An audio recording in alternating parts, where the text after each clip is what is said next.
Why are we not living within the greatness that we have within us? I went on a quest to understand. I wanted to know. My belief is that there is no limitation to you. There's only the belief that there is one. So our outcome is to create a movement of light warriors, because we're looking for each other. When you're in a community where we all hold each other and we are witness to each other's greatness, we see you before you could see it yourself. We catch a blind spot, we're there for it.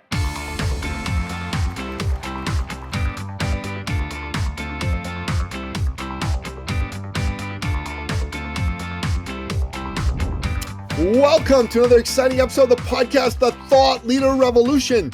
I'm your host, Nikki Ballou.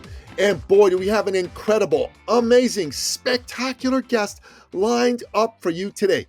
Today's guest is my sister from another mister.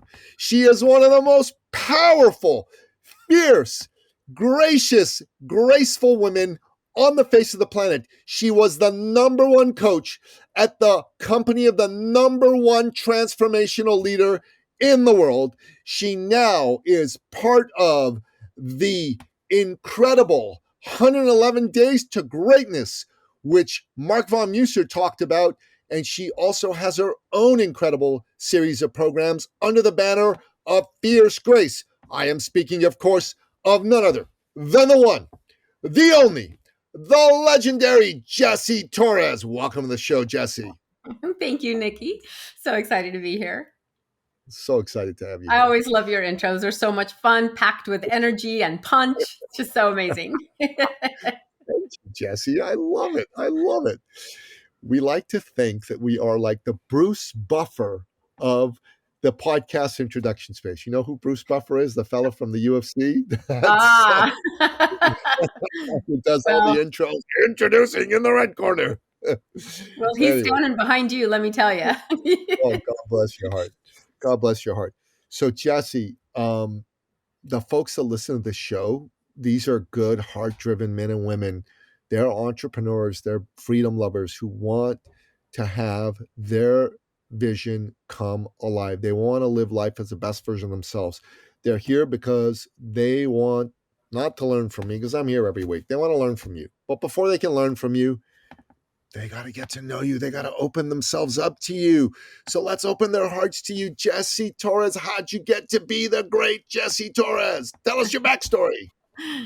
Well, I am thrilled to be here, number one. And the backstory, although somewhat extensive, it really, to put in a nutshell, has been a process of just the human experience, living life and going through our ups and downs, having my own share of trauma and, very, very drastic situations that really caused me to seek what was it that was blocking me from living the life that I desired? What was blocking me from living in greatness?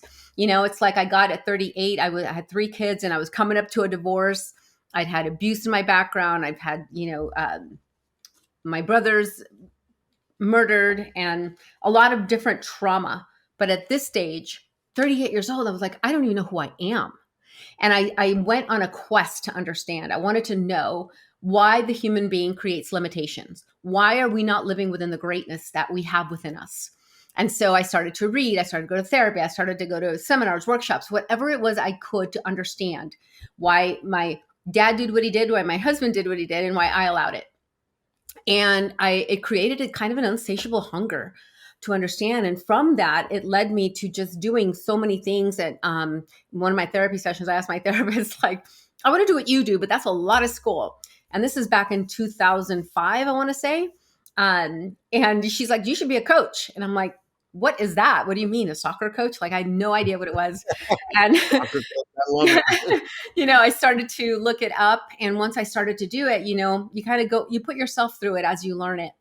And once I got into it, I absolutely loved it. And then subsequently have, worked with the greatest coaching company in the world. And I've also gone through my own shamanic apprenticeship just to, again, I wanted to go beyond the shifting your mindset. It's deeper than that. I wanted to get to my own spiritual connection and my own healing process. And so I've done multiple other certifications. But again, what's gotten me here is my passion and my hunger to help people understand that we understand pain is a part of life, but suffering, you just don't have to have it. There's a way to be able to circumvent the tragedies that have happened in your life and to find the gift in it. How do we find the light in the darkest moments of our pain? And how do we alchemize it into something beautiful? And so I'm really passionate about, being able to help people, and my journey is what's taught me the most. Amen, sister. Wow, that's incredible. I know a little bit about your story because you and I know each other. We're friends, but it's absolutely mind blowing to me that so many people suffer.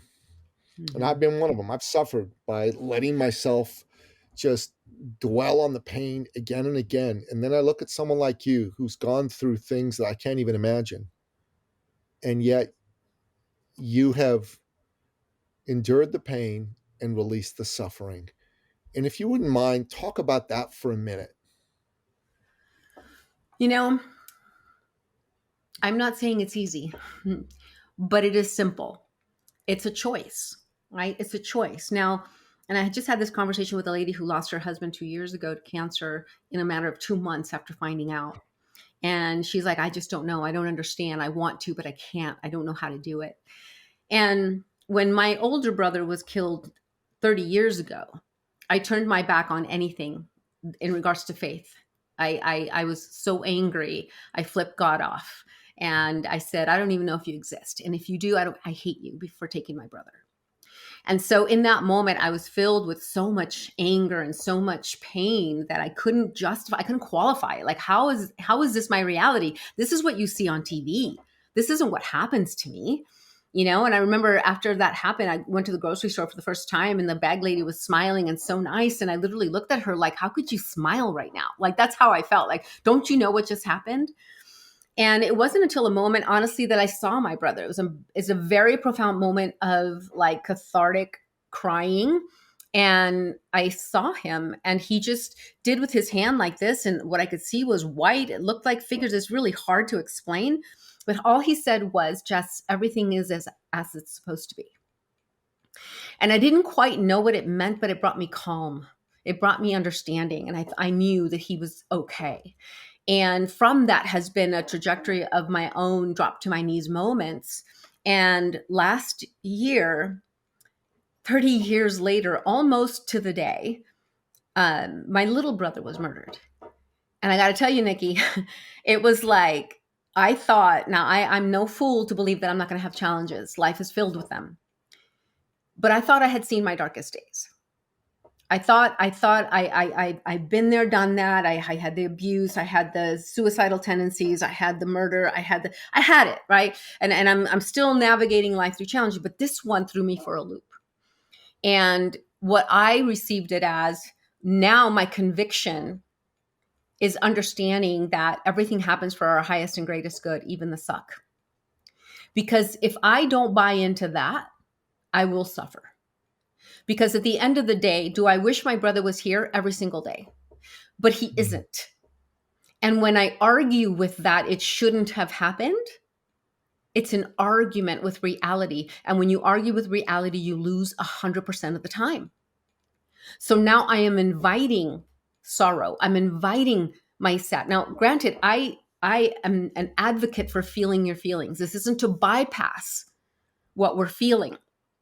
It's to choose to not suffer in it. So in the moment where I'm having to eat my own medicine,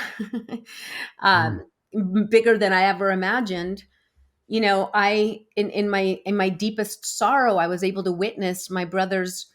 He's got 9 children altogether that he left behind, but 3 of them are in their early 20s and they had never met before. They were all from different mothers. And I was able to be witness to them loving each other like they've known each other their whole lives. I was witness to, my family showing up in a way I've never seen before. I was witness to people posting on his Instagram how he changed their lives. So there's always beauty to be found. We're just not taught to seek it. And the deeper that I had pain, the deeper I understood the depth of my love. If I didn't love as deeply, it wouldn't hurt as bad. So I honor that part of myself that needs to grieve, and I honor the part of myself that is sad. And I went through rage, but I also honor that this is, if I trust that it's divinely orchestrated, then how is this here for me? And one of the examples that I use is John Walsh, who was the gentleman that started America's Most Wanted. He started America's Most Wanted because God knew that he was going to be the one that was going to save millions. And his little 6-year-old was kidnapped and murdered. And it was the catalyst that woke him up to make the difference. So if I understand it, do I like it? No. Do I wish it was different? Yes. But it is what is. And so I have to seek for the light.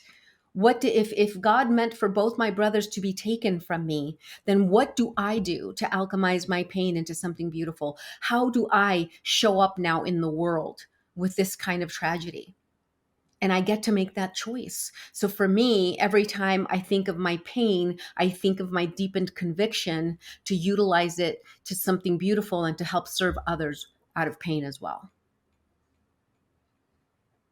That's so beautiful.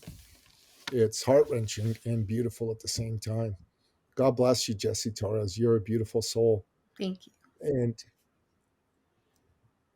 Jessie, our mutual friend and brother from another mother, Mark von Musser, has been a man who has done some incredible things. He's worked with some incredible leaders. He's helped them spread their reach out to the world in a big way. But you and I have both said for years that Mark at some point needs to do this himself, for himself, because his energy is too big to be contained as a second fiddle to anybody.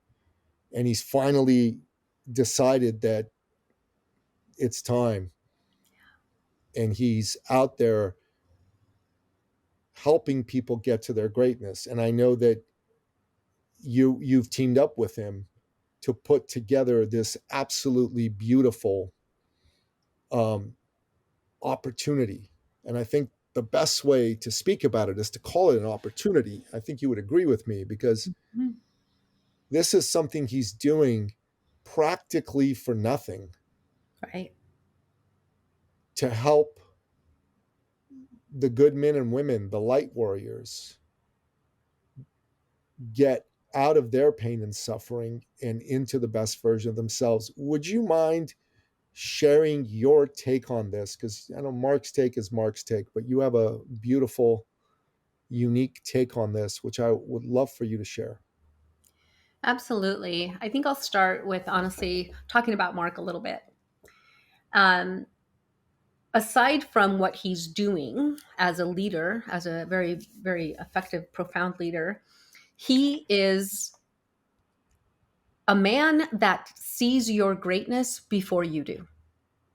And not only does he see your greatness, he holds it until you do. And it's the most uncanny thing, and it's so beautiful. And I know for me, it was what helped me, really see myself beyond the armor that I had around my heart from all my pain. And that gift that he has is something that he is connected to purpose around, right? It is his purpose to help awaken and inspire the human spirit in every individual. So 111 days, and it is mine too, but for him, it's an uncanny thing that he holds for people. So 111 Days to Greatness is the ability to give us the tools and the resources and the community to be able to hold each other so that we all see each other's greatness, because we all have blind spots. We all have the inability that, from based on our journey and our history and, all whatever stuff you've been through, because we've all been through stuff, those things create armor around our hearts that move us away from our magnificence. And so we start seeing through doubt, through fears, through comparison, through I'm not enoughness.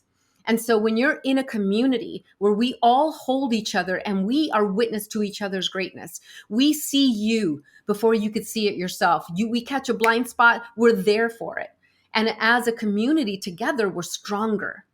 One of the biggest myths, I believe, is that you have to go it alone. Nobody that you look up to or that you would love to be like, or you mimic, or you just are so like in admiration for them, not one single person did it alone. They had somebody in their corner who believed in them, who spoke truth to them, who saw their greatness, who was able to say just the thing they needed at the moment they were wanting to give up. We need each other. And so we're committed to creating this community of light warriors where everybody there is in service, in benevolence, in kindness. We raise each other up versus tear each other down. We invite everyone to be their unapologetic, beautiful self and bring all of it. We just talked about it this morning. If you feel that you don't fit in to the group that you're around, to the people that you're around, trust me when I tell you, you weren't meant to blend. I call us all, just a bunch of misfits, right? It's just like all over the place. And we love that because we are a beautiful mosaic of life, all colors. We could be, Nikki, you and I could be the best coaches in the world, but I will speak to someone and it won't land. You do it and it does. Like, that's the beauty of all of us coming together, right? You'll do the same. You'll speak to someone, it doesn't land. I do it and it lands. That's the gift. There's room for everybody. And in this group, it's all about that collaboration, that egregory, that energetic unification that brings us and raises us all up. So in 111 Days to Greatness, we're going to take 111 days and we're going to focus on your mindset. We're going to focus on your heart set, because it's super important to understand what emotional blocks are there. It's not enough just to know, right? We can intellectualize our way, but what we're doing is we're knowing our way out of healing. And we're not healing and we find ourselves stuck again. And then we have a bigger reason to beat ourselves up because now we read the book, right? And so we have to make sure that we are connecting with both of them. And lastly, skill set. Right? The mindset and the emotion is great, but it does nothing if you don't activate and use inspired, intelligent action. Our outcome is to help you get to your greatness.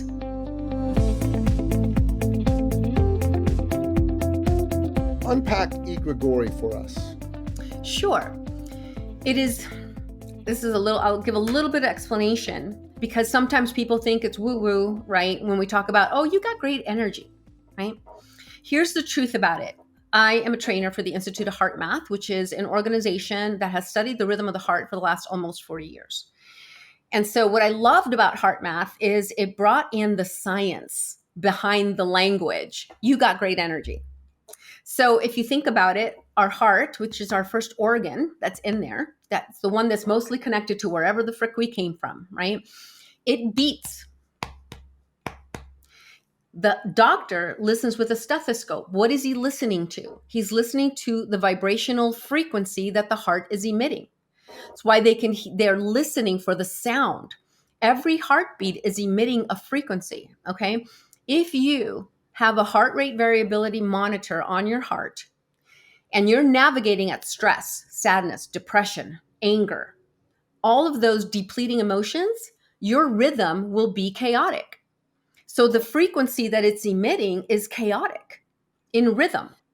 Now, if you're vibrating at compassion, love, empathy, appreciation, all of those, you have what's called a coherent beat. It's like bump, bump, bump, bump, bump, bump.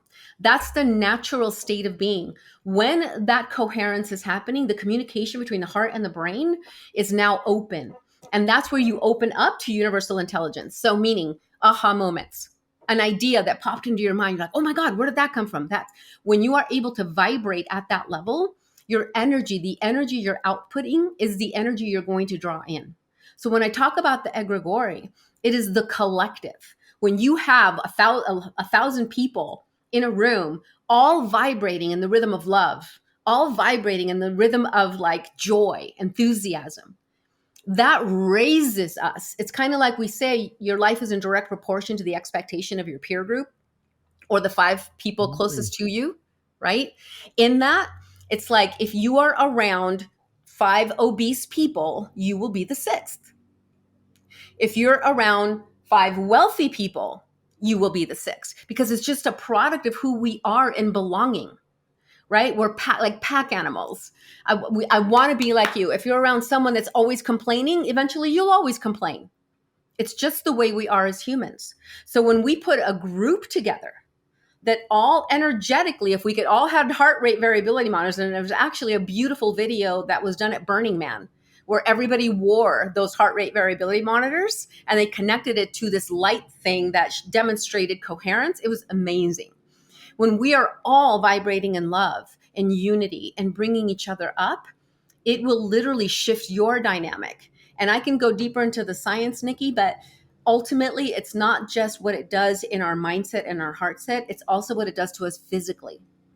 When you vibrate in a renewing emotion, you literally shift your autonomic nervous system. Life is filled with hypervigilant moments, right? Just watching the news, getting cut off on the freeway, it's like our bodies are just conditioned in this state. And so how can we break that and start conditioning a new behavior? We have to give it a new pathway. And if we don't, we will default to the old. And Lord knows society tells us what's wrong, not what's right. But yet both are always available. If you don't mind, go into the science some more. I'd like to hear that.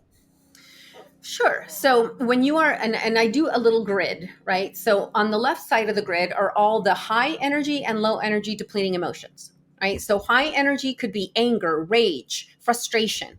Low energy would be sadness, shame, worry, right? All of those, if you're in that rhythm, your autonomic nervous system and your heartbeat are chaotic and they are jacking cortisol up like a skyrocket. Now, cortisol is the main part of stress. I learned that cortisol, when it is jacked up, it takes 13 hours for it to come back down to half. Okay. That's how potent cortisol is. Okay.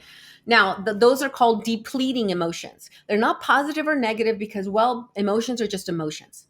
They're not good. They're not bad. Sometimes anger is necessary, right? So we call them depleting because they deplete the body. They deplete our human system, right? Now, on the right side of the grid, we have renewing emotions. Okay. We have high energy renewing emotions. We have low energy renewing emotions. High energy could be enthusiasm, joy, playfulness, love.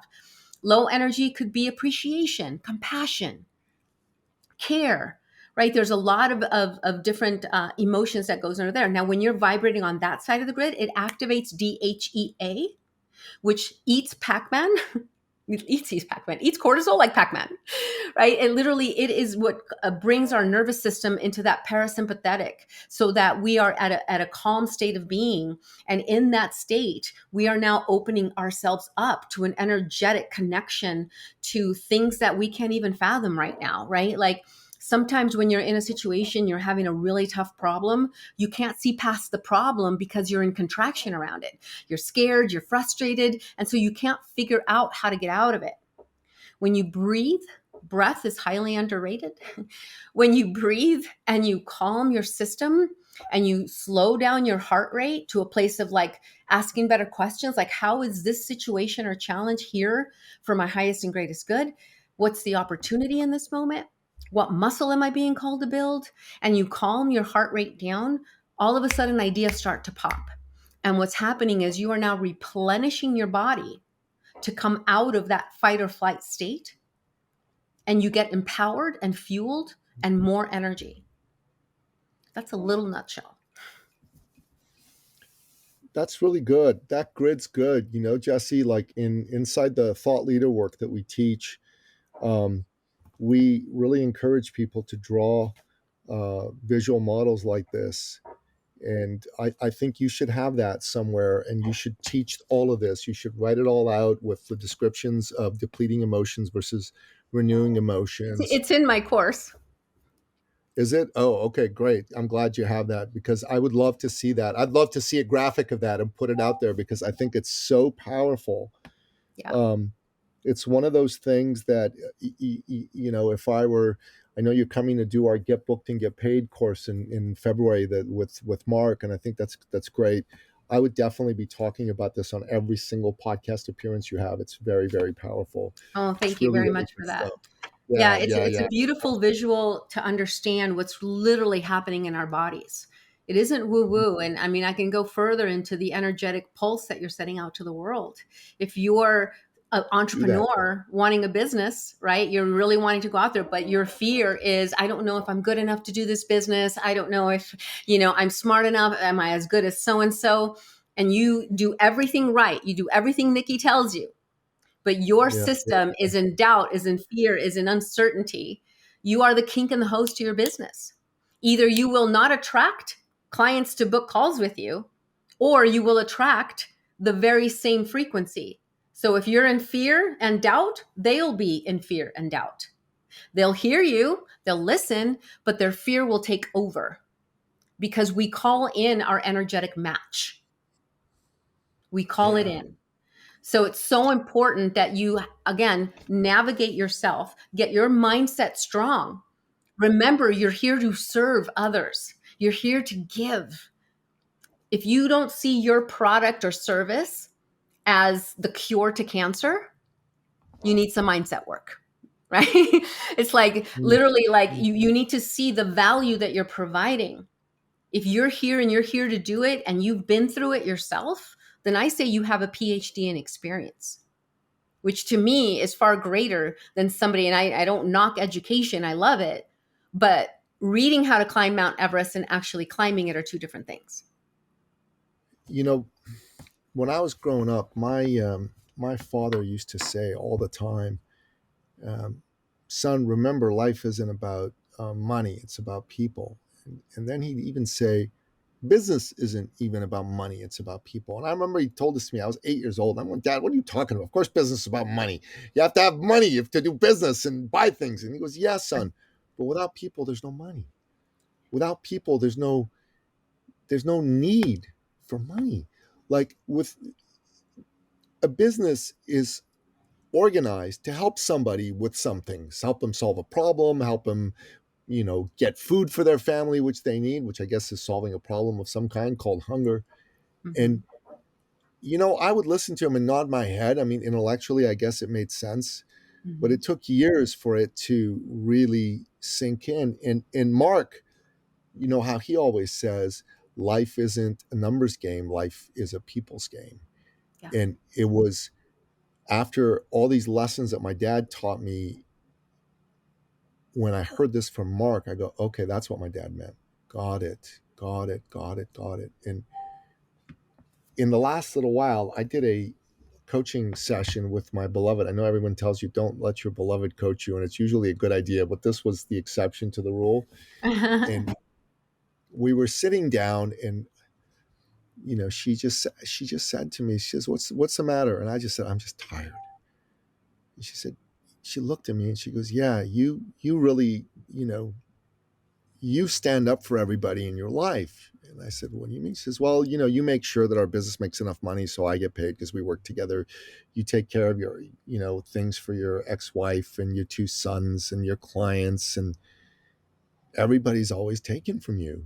Right? And I go, "I guess, yeah." She said, "That's what makes you special, is that you're somebody who believes in people and you give to people." And she said, "You also got to stop letting the wrong people into your space." So that was really good because it had me stop doing that. I've been letting some idiots into my space. Yeah. And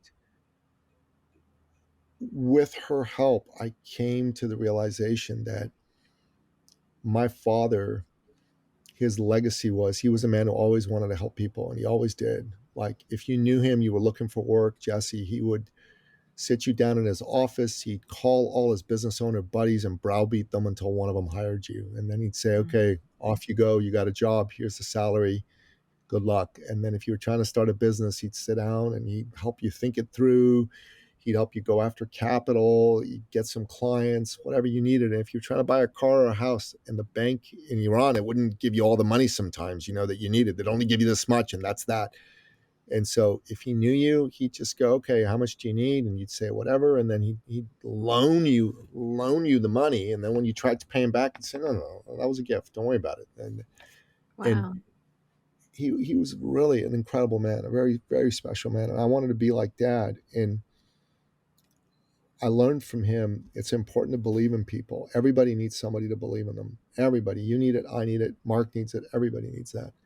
Very much. And then from Mark, I learned that not only do you need, as a business owner, as an entrepreneur, someone to believe in you, you also need to have the ability to persuade people of your dreams and visions, right? You need to be good at sharing your dreams and visions, and you need to be able to do it in such a way that the people that could use your help are going to go, yes, so you can grow your business, you can make all your dreams come true. And I wrote that down when I was doing that coaching session with Teresa. My superpower is I believe in people, and I stand for them to become really good at sharing their dreams and visions persuasively through thought leadership, through all the sales techniques that Mark taught me and all that good stuff.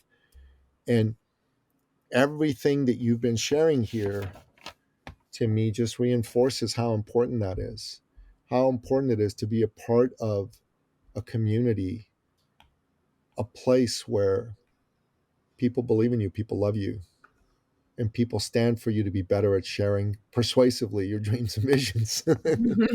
Yes, very much. Well, and it was a lesson. I actually mentioned it on the call this morning.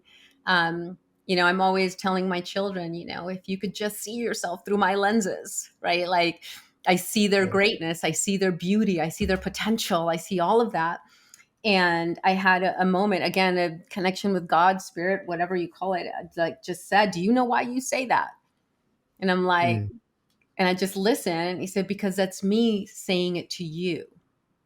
Yes. Like imagine if you can see yourself through God's lenses, right? Like divine perfection, beautiful.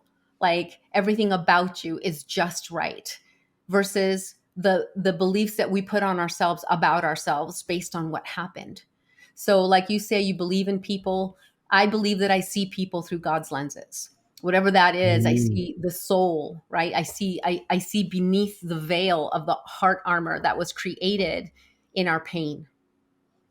And I help unpack that so that we can get you to freedom, to get you to greatness, to unleash all of the barriers that are preventing you. Because my belief is that there is no limitation to you. There's only the belief that there is one. That's it. And we're human. We all do it. Like you said, we need each other. We need each other to remind us.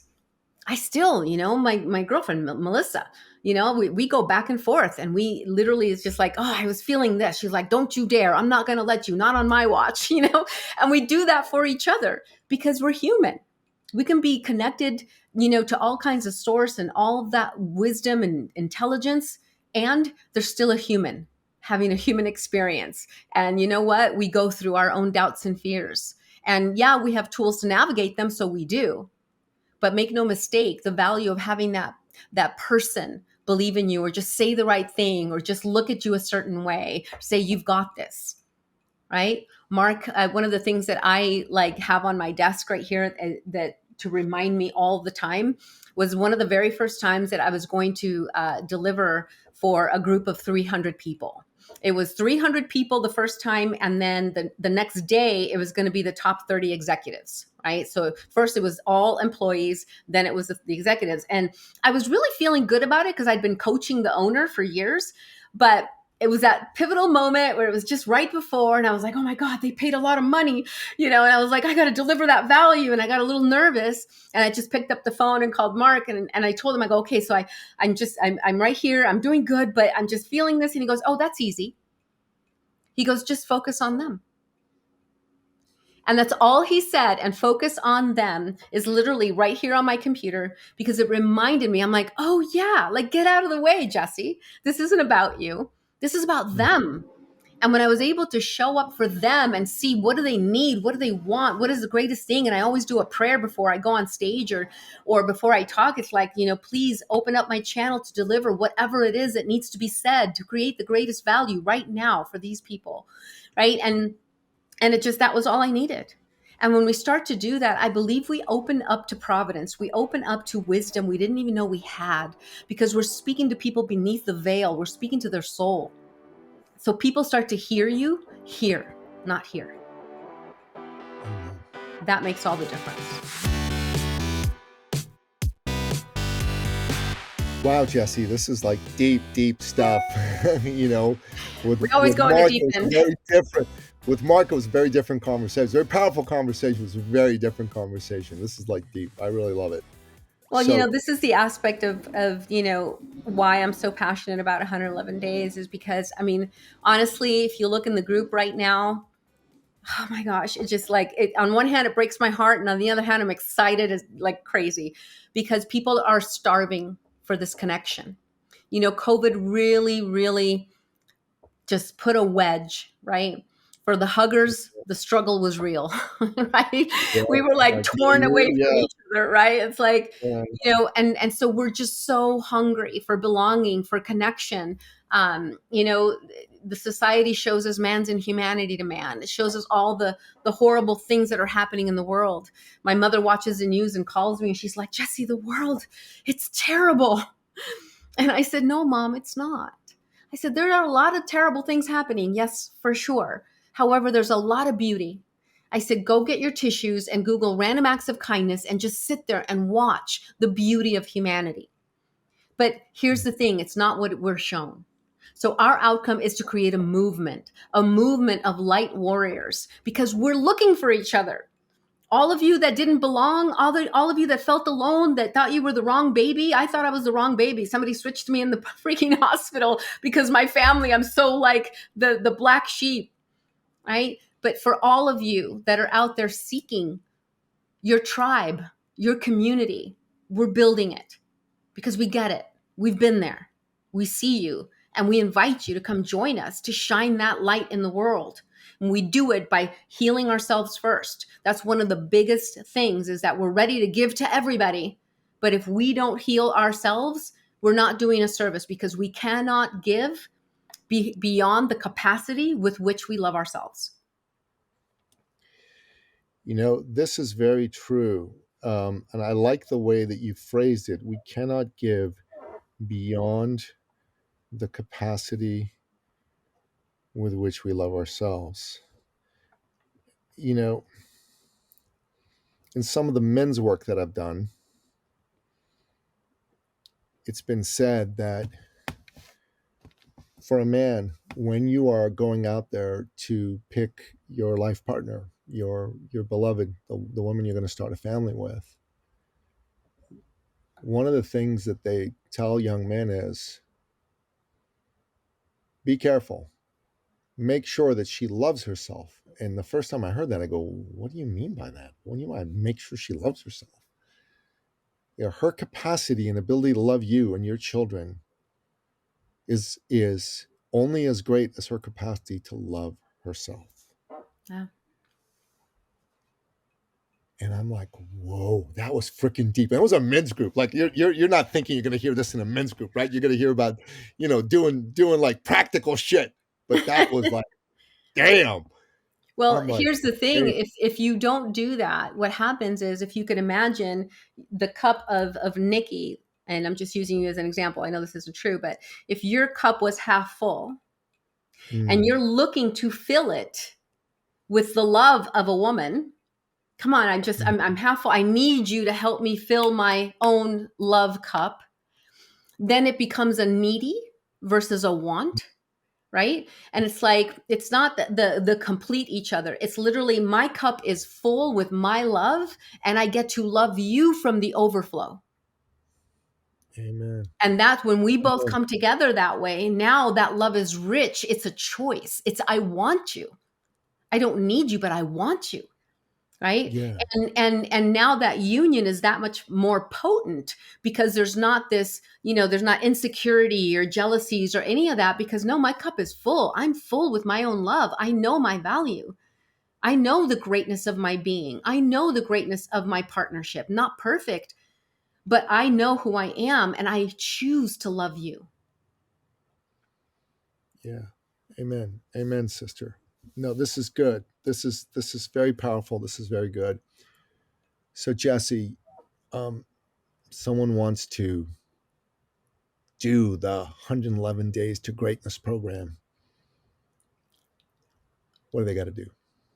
All they got to do is click on the link that I'm going to give you to put in these show notes and join. Please. It is $111 total. It is like a giveaway. It is truly our gift. It is. right? Because we really, really, really want to build this community. Again, the movement. We need to empower you, right? And we're going to bring the mindset, the heart set, the skill set so that you can maximize the results in your life and you can go to greatness, because good is a concept. Honestly, Jessie, the price is nothing. And I was talking to Mark today, and I run my own group, and I've been thinking, man, should folks from our group be in this group? I mean, there's a part of me that just goes, well, it could confuse them. They're in two different groups, blah blah blah, two different communities. But at the same time, I was talking to Mark, and he said, look, Nikki, what matters is that they're good, heart-driven people, and they get some of the mindset and other skills that'll help you make them more successful. And honestly, that's the freaking truth, man. I believe in this. I mean, I send up myself. I've invited over 150 people to join the group, Fabulous. on Facebook, and a whole bunch did. I don't know how many, but I keep getting notifications. So and so accepted your invitation to join Awesome. White Warriors group. I'm like, okay, cool, cool, cool. That's great. Um, and at the end of the day, that's what matters, is It that is. you're part of a community, and people can be in multiple communities. I'm in multiple communities. I'm in a men's group. I'm in the Light Warriors. I'm in the community that I run with Teresa, and blah blah blah. So I I can't endorse this highly enough. That's It's all I the can say. enrichment of I the love human Mark. spirit. It's the It enrichment of the is. human spirit. And when you're able to open up your heart, and for me, it's all about that heart, because our heart is been hurt. Our heart has been Yeah, hurt. We've been in vulnerable situations and we're afraid to open. But I got to tell yeah, you, when you drop that armor and you open, it is catnip to the spirit. It is just so like electric, and whatever you want, you can have, right? Because you're moving the limitations away from the belief that you can't have it, that you are not. My whole family was poor.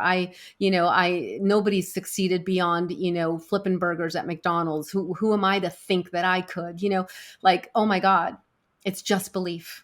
And we want to build a community of people that hold each other from all walks of life. Gosh, we have people that have made millions, and we have people that are just starting out. It doesn't matter. We're here to awaken that human spirit. When that's awakened, now we can give you the skill set and the tools to help you do whatever. Like you said, then they come back to you, Nikki, and now you help them because we've removed all the cobwebs yeah, that are yeah, preventing them yeah. right now.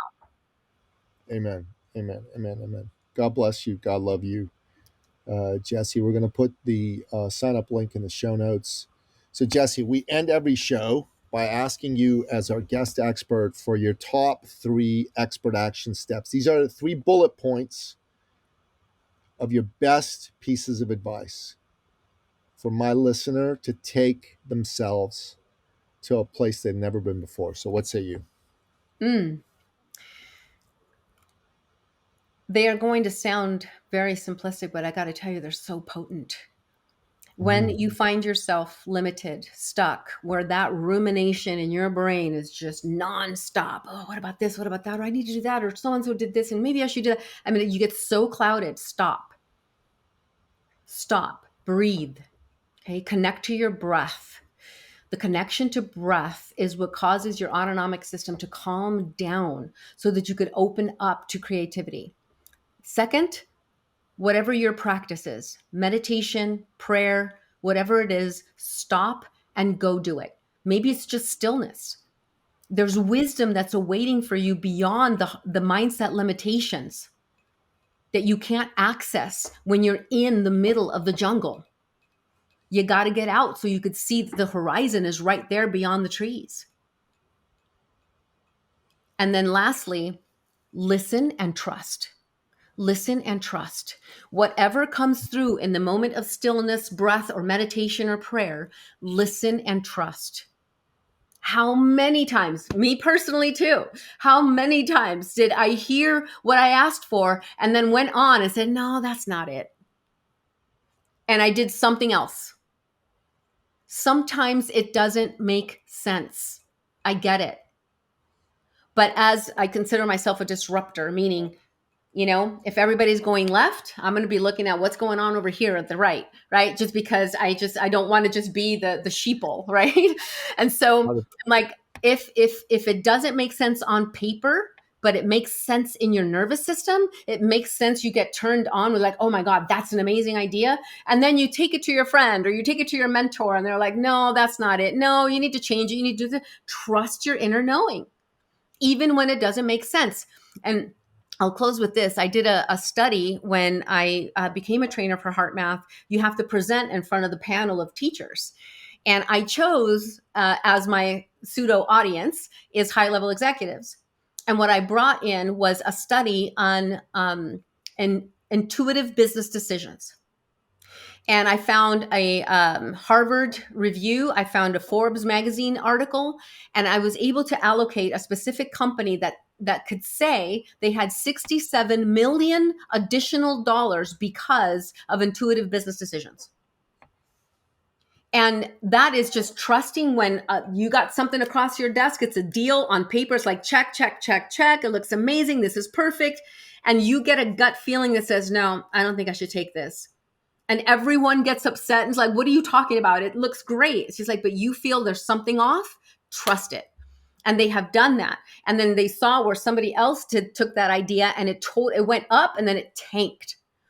Right? Or something that didn't make sense on paper. That's a dumb idea. That's not going to work, blah, blah, blah. But you feel like, no, there's something about this and you go with it. Watch what happens. We are taught to move away from our intuition, but there's something greater at work. And when you're on purpose and you're wanting to serve, take those 3 steps. Breathe. Pray or meditate, be in stillness, silence your mind, learn how to do it. I know some people are like, I can't, my mind is racing all over. It's like, that's okay. Get in the movie theater of your mind and just watch the thoughts come and go. Just watch them go until they slow down and you're able to see beneath the veil of your thoughts. Because you are not your thoughts. You are the actual awareness beneath the thought, per Eckhart Tolle. Right? And when you're able to do that, you're going to be able to listen and hear to ideas and situations or resourcefulness to get out of a difficult situation that you couldn't have had when you're in the noise of the tornado of your brain. So that to me is gold. I've done it myself recently when I find myself in a funk. I'm like, I literally will push everything away. I will change an appointment and I will go in my meditation room and just sit. Because I know that I'm going to be 10 times more productive when I get myself back to equilibrium. And let me tell you, that could be 5 minutes or 30 minutes. I prefer 30, but even 5 minutes helps. So you have the time. You don't not have the time to do it, honestly, because you'll end up doing more busy work and you won't be productive. So those are my 3. Amen, sister. These are fantastic expert action steps. So listener, Jessie Torres, my sister from another mister, she is the real deal. 111 Days to Greatness is a phenomenal new opportunity for you to get connected to an Egregory, a peer group that'll elevate you. I think it's a beautiful thing. I'm doing it. Teresa's joining me, and you should too. The information's going to be in the show notes. And I want you to also just go Google Jessie Torres, Google Fierce Grace, find out all about what she's doing, what she's up to. You can come to unshakablelife.com. Find out about Unshakablelife.com. Thank you. We'll put all that information in the show notes as well, because she's the real deal. She's cool. And Jessie, at some point this year, we got to come do your course. I want to come and learn all about this stuff. This sounds like it's fun. So you're going to do my course. I'm going to do your course. There you go. We'll figure it all out. That's a beautiful thing. Perfect. I love it. Okay. And it's an honor to have you here. This was really a fun conversation. I hope you got as much out of it as I did. I sure did. Thank you, Nikki. As always, it's so great to sit with you. You bet. And that wraps up another exciting episode of the podcast, The Thought Leader Revolution. To find out more about the one, the only, the legendary Jessie Torres, go to the show notes and go to her website, which is in the show notes. Check her out. Check out 111 Days to Greatness. Hope you sign up. I'd love to see you there. And let's really, really make 2024 the best year of your life. Until next time, bye-bye. This episode has been brought to you by eCircleAcademy.com, the proven system to add 6 to 7 figures a year to your thought leader practice.